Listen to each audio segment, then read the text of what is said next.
My name is Miquan, originally from Mount Vernon, New York. I grew up in Westchester County. I'm 33 years old.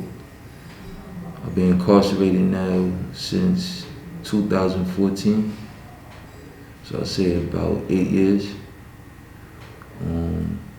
I have 9 years left to do. I'm currently in Sing Sing Correctional Facility. I'm just taking it one day at a time. My first time being arrested was when I was like 15 years old. So I pretty much grew up in and out of the system, in and out of the county jail, due to just learned behaviors within my environment, falling victim to the negative aspect of those learned behaviors. This is my first time doing state time though, being in prison in the maximum facility. I never wanted to graduate to this, but you live and you learn. Somewhat of a dysfunctional, upbringing as far as not having my biological father and my biological mother. It did affect me in some ways. It was some type of confusion, but as I got older and more mature, I said to myself, like, I want to be the person to bring everybody together. I want to be the person that, loves those that always loved me and helped raise me, love them unconditionally. I'm fortunate enough that my mother's still here, my father's still here, and a lot of great people are, a part of my life right now. Even though they're on the outside looking in, I should say, they still support me, and they see the potential in me, one day being free and just bettering myself, becoming a better person throughout all of this. My mother was always, a church-going woman. She was always a righteous woman. My father also, even though he made many mistakes, he was always a righteous man. And one of the biggest things that my father gave me that's kept me going till this day is he gave me knowledge of self. So I have my government name, which my father gave me, Miquan. It means chosen one. But my divine attribute is be powerful. And it's really like a statement telling the next person to deal with self-liberation, to find things around them, resources around them, within their cipher, people, places, and things that can help them liberate mentally, physically, and spiritually. And that's something that's got me through all of this time. Even when I was in the streets and I didn't have money or, a place to lay my head because I'm in and out of prison. I think that's one of the greatest tools that I was able to use and move forward with, even up to this day. How did your dad's incarceration impact you as a child? Well, I missed him a lot. Like I said, he was very intuitive with dealing with knowledge of self. And if I could break that down, knowledge of self is basically a way of life, a universal way of life. Identity crisis, not knowing which way to go. Should I be a part of this? Should I be a part of that? That's one thing that when my father talked to me on the phone and he used certain words like knowledge, wisdom, understanding, these certain words, I became interested and fascinated, like, what does that mean? Or what does he mean by that? And as I got older, I became more conscious of what he was saying. But the hardest part was the understanding. It was the best part also though, but the understanding is applying what you know, applying that wisdom of what you know, applying, the change in what you just learned.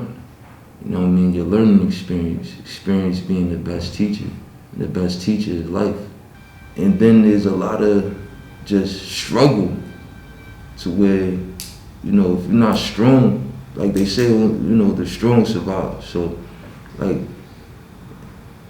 this situation impacted me so much because there was many times where, over lovers, as far as female companions, supporting me, that,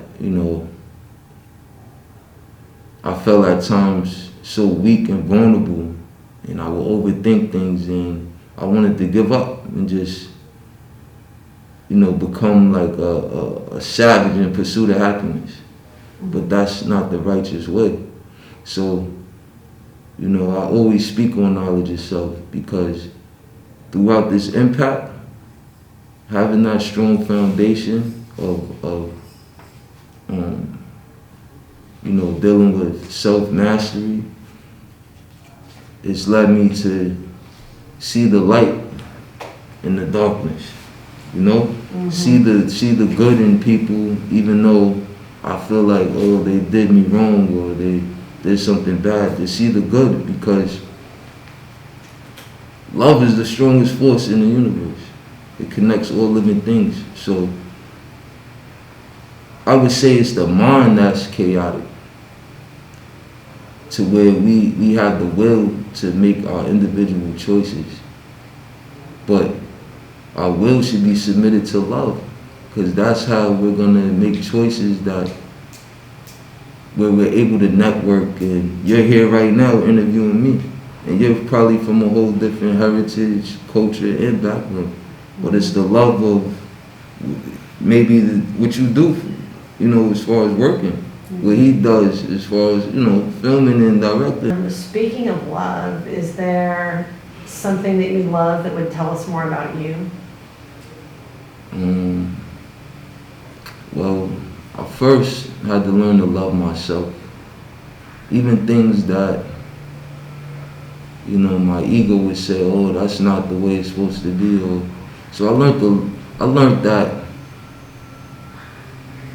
we are all born in perfection. This is just my view on it. I feel like we're all born in perfection, but you won't see it until you learn to love yourself and love all your imperfections and just say, yo, this is who I am, So even with my situation, you have brothers and sisters who are incarcerated all over the world, and they might not love themselves, and that could be the main thing that's stopping them from being the best that they can be, or stopping them from seeing their potential and their talents of being something greater than what they ever expected to do, And then once you're able to love yourself, you can love someone else.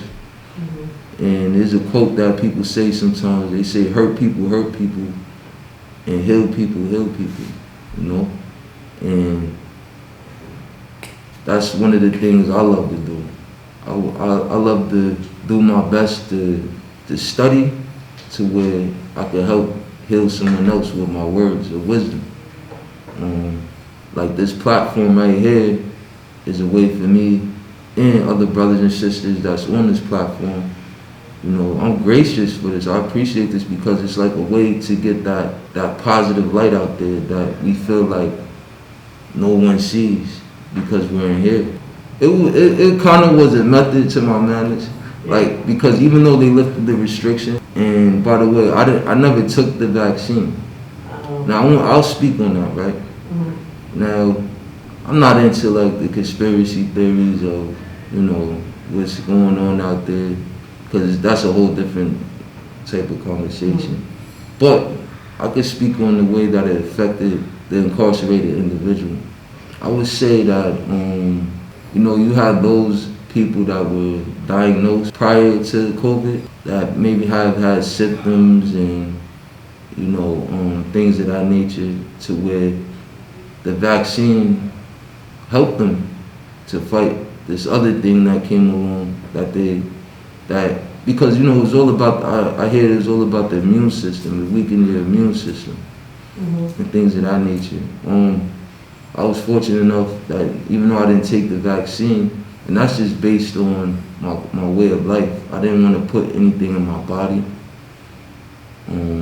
I used natural remedies to fight it off natural. And But I have nothing against anybody that took the vaccine. That was just my decision. And I never got it. You know, my immune system was strong enough to fight it off. I never got it. But even though they lifted, my point was that even though they lifted the restrictions, I still wear the mask. It's Just smart. in case, you You're know? smart. You're And I smart. feel like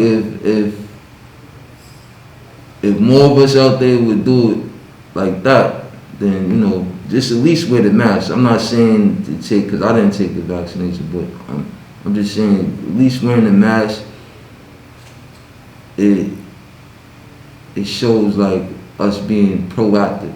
It's really just a wake up call for people to get more intuitive with their health. That's what I took from it. So, you know, as a universal thinker, that's what it's really, you know, everything happens for a reason. That's one of the main reasons to take care of yourself. Back to when I was saying loving yourself, take care of your health. And that's what I take from it. It was a wake up call for me to, you know, get more intuitive with my health. I also wanted to say, like, that, and this is to like most of the youth, like, you know, looking from the outside looking in, or just anybody out there from the outside looking in that's never did prison time or anything like that, that without a strong support system, it's very hard for brothers to make it in here. You know, at times we get stereotypes of gangs and things of that nature. That's not the case. These brothers of different backgrounds or different cultures, they come together to survive, you know, based on survival. And these are some of the brightest and most well-mannered men or even sisters that's incarcerated that I've met, well-mannered men that you can meet.